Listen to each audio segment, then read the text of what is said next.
Yo, what's up guys? So I see a lot of people struggling to get 4Ks and 20K badges, so in this video I'm going to show you how to get them more effectively.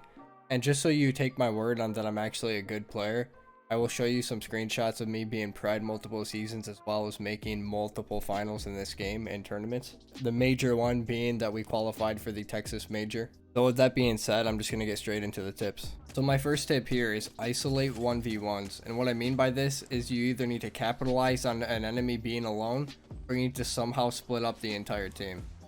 One way to isolate 1v1s, which you will see in this clip I'm showing you right now, is to play passively in a fight and wait for them to push towards you. And as you can see, the Octane ran up the stairs, and the moment I saw that he was on his own, I immediately capitalized on that and went over and killed him, knowing his teammates would come up next. Another good way of doing this is to play doors. If you're holding a door inside of a building and one of the enemies gets on your door and you see another one trying to go through another door, you could immediately get off that door and run to the other door that the other legend is coming through, and you can kill them on your own before the other person on your door even realizes what you're trying to do. So my second tip is weapon loadout, and what I mean by this is you want to run guns that are good at 1v1ing as well as 1v3ing, but you don't want to run something that's just going to insta-kill a whole squad so you can actually farm damage off of them. The single most important gun you can run in this game is definitely the Mastiff right now, and this is definitely a gun you want to run at all times because it has the highest 1v1 to 1v3 potential in the entire game. The ideal loadout to get a 20k or 4k is a Scout Mastiff, R301 Mastiff, or Flatline Mastiff, and this is because these guns have range and can do poke damage as well as kill people without fully committing yourself to the fight. Just remember, the key idea here is to run guns that can farm damage as well as kill people without fully committing to the fight, but you always want the Mastiff as backup in case you get pushed because it is the strongest weapon in the game. Third tip, shooting down players, and this one may sound obvious, but surprisingly a lot of people don't do it. Shooting down people does count to your overall damage regardless of who knocked them. And realistically, this should account for almost half your damage if you play this right. If you see an opportunity to shoot a down player and you know it won't get you killed, you should 100% be doing this every time. I feel like I don't need to go too into detail on this one because it's pretty self-explanatory, but just keep in the back of your head that you should always shoot down players when possible. So my fourth tip is to let people heal. And this is actually probably how I get a majority of my damage, is I'll start fights and let them heal or res. What I mean by this is if you're not fully committed to the fight, there's nothing wrong with breaking an armor and then letting them heal it. This advice is going to be a lot harder to get away with towards the start of the game, but near the end of the game this is definitely easy to do. Because if you really wanted to, you could play an end zone spot in one of the near final rings and just shoot people who are rotating in and let them heal as they come in. Or if you can get away with it, an even better scenario is to actually down them and shoot the down bodies, but not enough to the point where they die, and let the teammates res so they can full heal again. Don't take too much risk trying to get away with this though, because the more you shoot and let people heal, the higher chance you have of attracting a third party, and as we all know in Apex, third partying is the worst thing in the entire game, so just keep that in the back of your mind. So now the fifth tip is hot dropping, and I think you should do this even if you aren't going for badges. I think hot dropping will make you improve at this game the fastest out of any other method, so you should do this regardless. But the reason why you want a hot drop is because you could leave with up to 9 kills just off the start of the game, because you will fight a lot of people who don't have anything. This method isn't the greatest for damage because you're going to be fighting people who have a small amount of heals and typically only white to blue armor, so naturally you're going to be doing less damage, but this is still a really good method for getting kills. But in terms of getting 20 kill badges, I can say right now that all my 20 badges came from games where I had a really good hot drop at the start and getting around 8 to 9 kills before I even leave where I land. On World's Edge, the best hot drops are East Fragment, West Fragment, Sorting Factory, and Skyhook. On Kings Canyon, the best spots are Spotted Lake, Crash Site, Capacitor, and Labs. And for Olympus, it'll be Gardens, Energy Depot, Bonsai Plaza, and Oasis. Those are all the POIs you want to land based on the map for the highest kills at the start of the game. Number 6, rotating.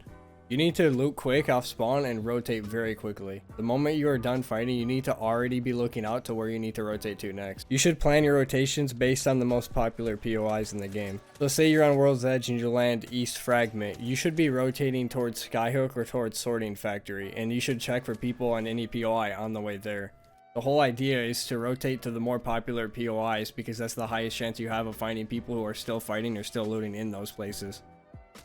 Remember that really the hardest part of getting a 20 and a 4K is having people live long enough to be able to do it. So you need to take advantage of any rotation method in the game that's given to you, such as a balloon, or if you're on Olympus, the tridents. In my opinion, this is the most important tip I could ever give anyone. If you can't rotate effectively, then you're never going to get a 20 or a 4K.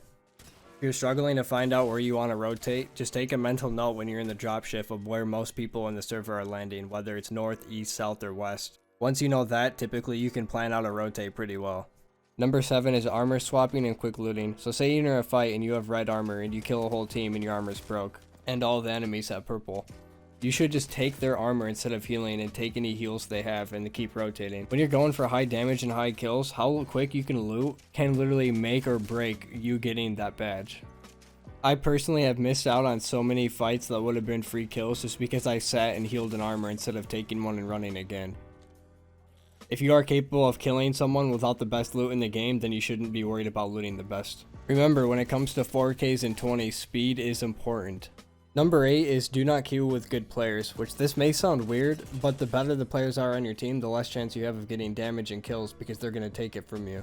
Really, queuing up solo is the best way to get these badges, and you can't control your teammates you get obviously when you're solo queuing, but luckily with Apex is really bad form SBMM, if you're a good player, your teammates are most likely going to be bad anyway, so this one isn't really much of a worry. As long as you're a good player, the bad teammates come naturally. Number 9 is bait your team. Now, I'm gonna be honest, this might be the inner TTV Wraith main within me, but this is a really important tip. What I mean by this is to let your teammates go in first. By doing that, you can still do damage, but also taking way less damage because the enemies you are fighting should be focusing your teammates since they are more far forward than you. If you do happen to be the first one into a fight, try to at least down one first before backing off, and then let your teammates run in and take all the damage instead while you go back and bat. And then you should try to get back into a fight just after batting if you can. One or both of your teammates might end up dying in the end because you're baiting them, but unfortunately that's just the price they have to pay for someone trying to get a 4K or 20. Don't forget, you can't get these badges if you are dead, so you're gonna have to do this either way.